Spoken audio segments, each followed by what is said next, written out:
She cried at my going away party, real tears, streaming mascara, the whole performance.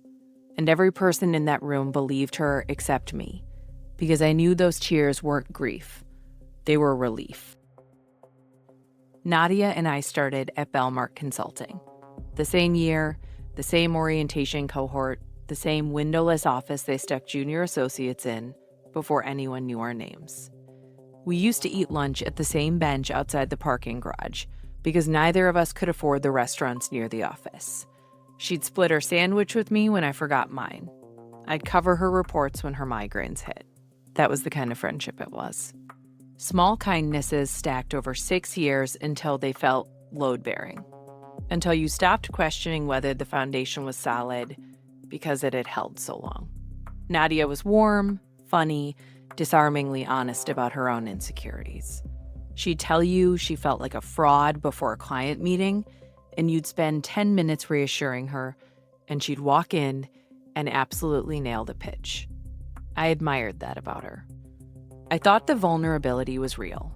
I thought the self-doubt meant she'd never be the type to take what wasn't hers. By year 5, I had built relationships with 3 of Bellmark's most significant accounts: Tenor Logistics, Arch and Wren Capital, and Sable Foods. These weren't accounts I inherited. I built them from first meetings in conference rooms where the clients were skeptical and the stakes were real. I knew the CEOs by name. I knew their kids' names. I knew which one needed a quarterly check-in call and which one preferred a handwritten note after each fiscal close. When David, our division head, told me over coffee that the senior associate role was opening up and that I should prepare for it, he said it casually, like it was already decided. He said, and I remember the exact words, "We just need to formalize things." I went home that night and told my husband. I called my mother. I let myself feel it. The first crack came quietly. David stopped including me in the Monday strategy meetings. When I asked about it, he said they'd shifted the format and were rotating attendees. That seemed reasonable. Then I noticed that Nadia had been in 3 consecutive Monday meetings, and I hadn't been in any. I mentioned it to her at lunch, lightly, testing. She tilted her head and said she thought I'd been invited too. She said she'd ask David about it. She never did. A month before the promotion decision, I submitted a detailed account growth strategy for the Tenor Logistics relationship. It was 40 pages. I'd spent weekends on it 2 weeks later. I found a version of it in the shared drive under Nadia's name. Not a copy. A reworked version, restructured just enough to look original, but the data was mine, the framework was mine, even the phrasing in the executive summary carried echoes of sentences I had written. My chest tightened when I saw it. I opened it and closed it 3 times, thinking I was misreading something. I wasn't. I brought it to David. I was careful, professional. I showed him my original document with the timestamp. He looked uncomfortable. He said he'd look into it, and then he said something that made the floor feel uneven beneath me. He said, "Nadia mentioned she'd been working closely with you on this. She said it was a collaborative effort." It was not collaborative. She had never touched that strategy. And in that moment, I understood something that arrived not as a revelation, but as a sickness. Nadia had been positioning herself not just as capable, but as the architect of work I had done. Quietly, over months, in rooms I wasn't in, during meetings I hadn't been invited to. I went home that night and couldn't eat. I sat on the bathroom floor and stared at the tile grout while my husband knocked and asked if I was okay. I wasn't okay. The betrayal wasn't a single act. It was a campaign. I started reconstructing the previous 6 months in my head, and everything shifted. Her questions about my accounts, which I'd taken as friendly interest, were intelligence gathering. Her comments to David about my heavy workload, which she framed as concern for me, were seeds of doubt about my capacity. She had been telling him I seemed overwhelmed. She had been suggesting, gently, that perhaps the senior role needed someone with more bandwidth. Someone like her. The worst part was that she did it all while sitting across from me at lunch, while texting me funny videos at night, while telling me I deserved that promotion more than anyone. She looked me in the eyes and said those words while actively making sure they would never come true. The promotion went to Nadia. David delivered the news in a 15-minute meeting where he used the phrase difficult decision 4 times. He said my contributions were valued. He said there would be other opportunities. I nodded and thanked him and walked to the bathroom and sat in the stall until my hands stopped shaking. That evening, Nadia texted me a long message about how she hoped this wouldn't change things between us. She said she'd been surprised by the decision herself. She included a heart emoji. I stared at that message for a very long time, and something in me went still. Not angry, not sad, still. The kind of still that comes when you stop wasting energy on grief and start routing it somewhere useful. I didn't reply to her text that night. I replied the next morning, something warm and gracious, because I had already decided what I was going to do, and none of it required Nadia to know I was doing it. I spent that week smiling at work, congratulating her publicly, being the version of myself everyone expected. And every evening, I was on the phone. I called a recruiter I'd known for years. I called a contact at Ridgeline Partners, Bellmark's most aggressive competitor in our sector. I didn't mention Nadia. I didn't mention the promotion.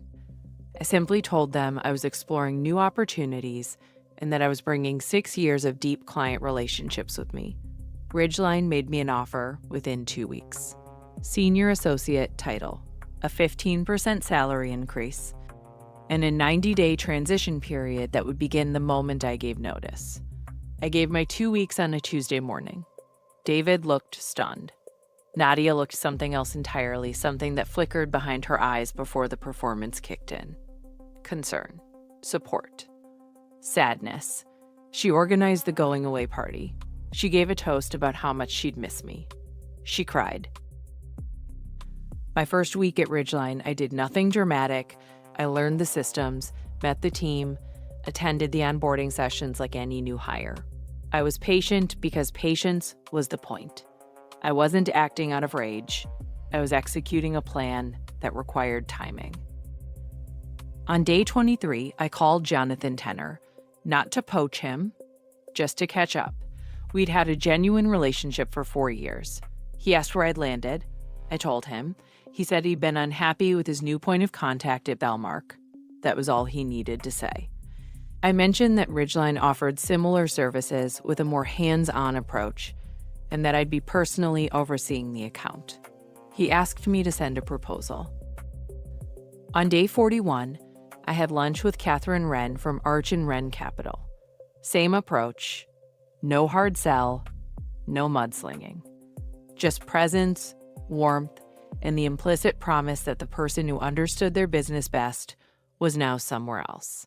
Catherine told me, unprompted, that the last quarterly report Bellmark sent them had errors. Errors that wouldn't have existed if I'd still been reviewing the work. She signed with Ridgeline before dessert arrived.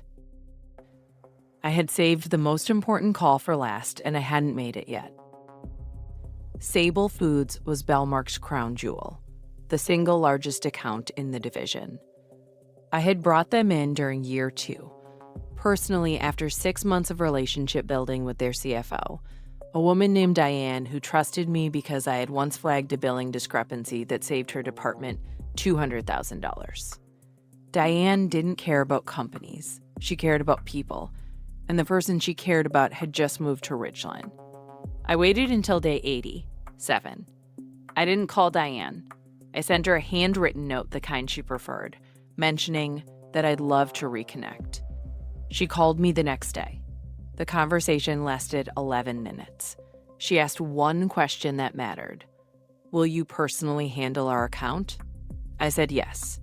She said, then send me the paperwork. I never sent Nadia a single hostile message. I never mentioned her name to a client. I never bad-mouthed Bellmark. I didn't have to. The collapse at Bellmark was not instant. It was progressive, which made it worse.